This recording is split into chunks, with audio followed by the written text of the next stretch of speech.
Are there tariffs or not? It changes every minute. There are still tariffs, but there have been mass exemptions granted. I think 90 to 95% of Mexican goods are now exempt, and certain things in Canada are now exempt. I mean, automakers are exempt. It's difficult to keep up because it feels, and I think I'm not crazy here, it feels unplanned.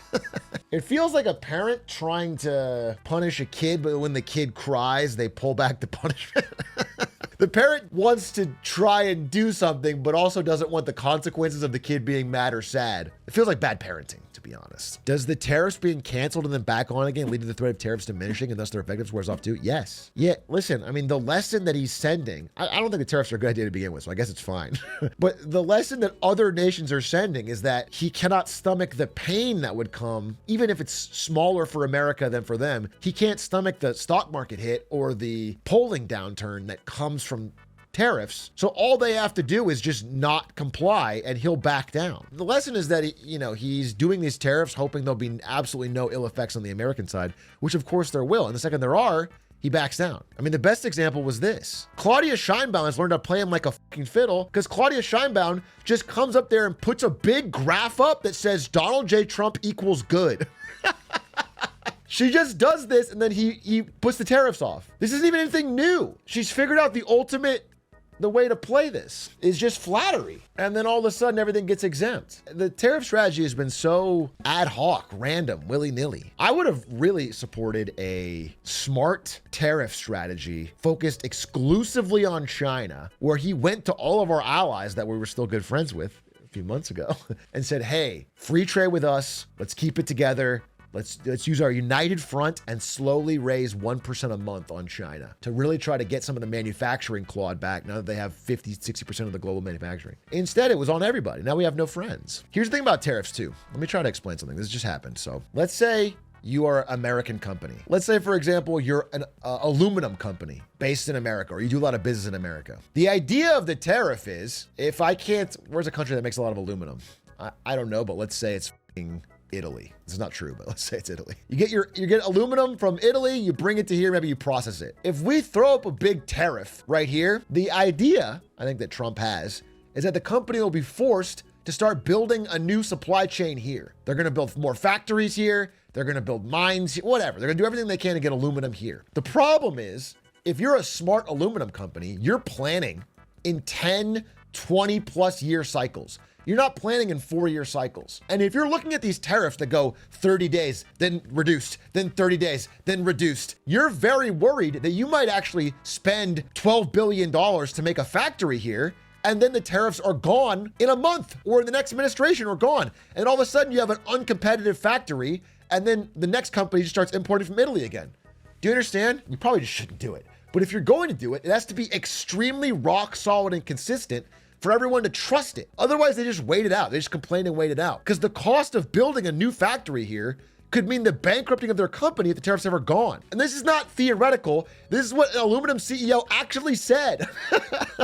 I just read an interview today. This is what they're like, hey, we're in 10 to 20 year cycles. This is too chaotic for us to plan for. And especially in America, where like the next president could do an entire 180 and all of a sudden you've built your supply chain here and it's not cost competitive anymore because there's no more tariff. You understand? So what I would say is, I think the world, sans China, would agree that China having 55+% of global manufacturing is dangerous, right? They make everything. Every supply chain goes through China. Batteries, guns, bullets, drones.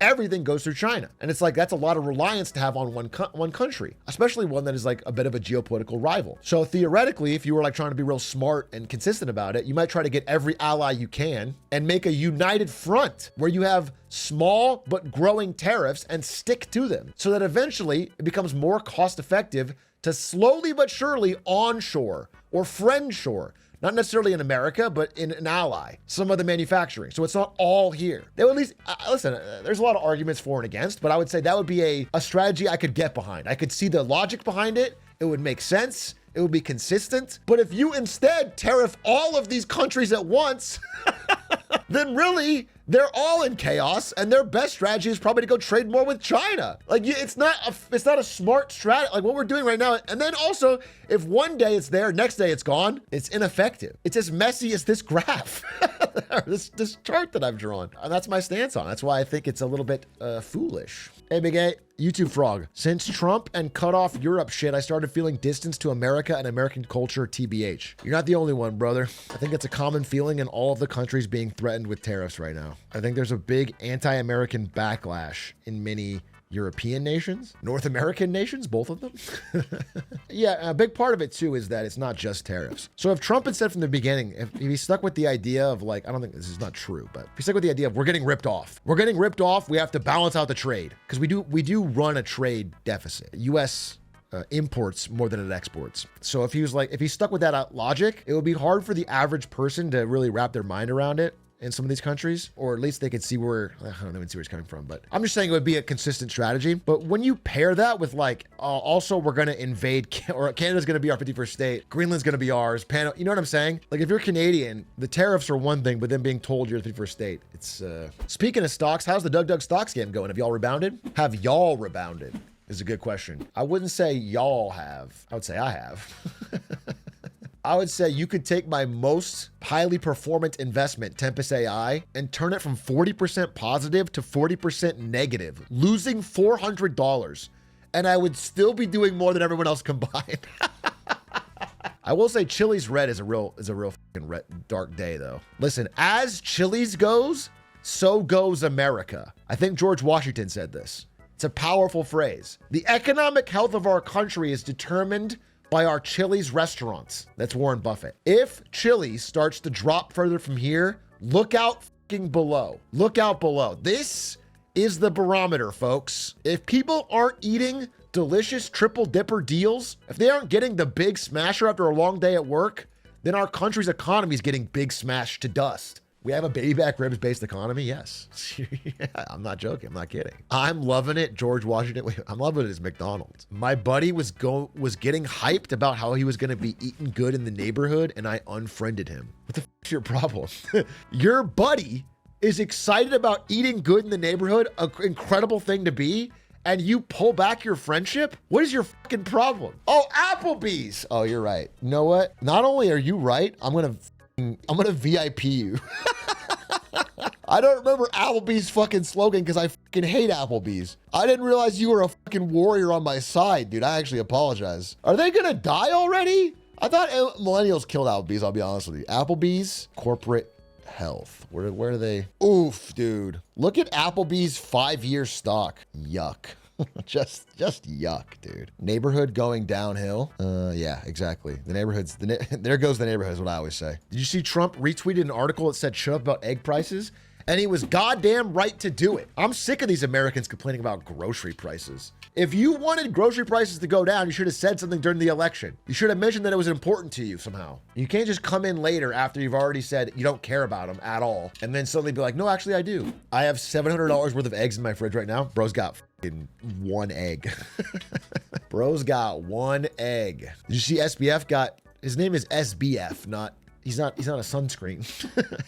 He actually doesn't need any sunscreen because he's fucking pale as shit. He did. Sam Bankman-Fried did a podcast with Tucker Carlson from jail, and then he got put in solitary confinement for doing it, which I think is fucked up because I think all prisoners should be allowed to do content creation.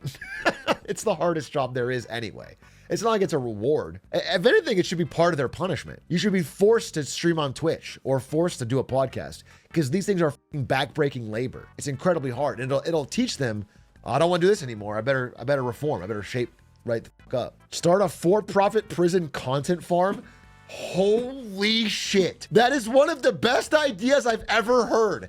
A for-profit content farm prison. The prison is the content house. Like the fights in the prison will be part of the content. You just film the whole thing. You get everybody's backstories, so everyone gets attached to different characters. It's like a Big Brother, but it's a prison. Didn't Kai do that? Yeah, but it was with content creators who became prisoners. We're gonna turn prisoners into content creators, so it's more raw and real. Clancyville is already a massive open air prison. I mean, basically. You're actually Right. Honestly, you said it, not me, but no one could have said it more wisely. Clancyville is indeed an open air prison. The people within it, even if they're not actually shackled, their mind and soul are shackled. Their body may be physically free, but Dan Clancy's top-down control of the entire society is a mental shackle that which they cannot escape.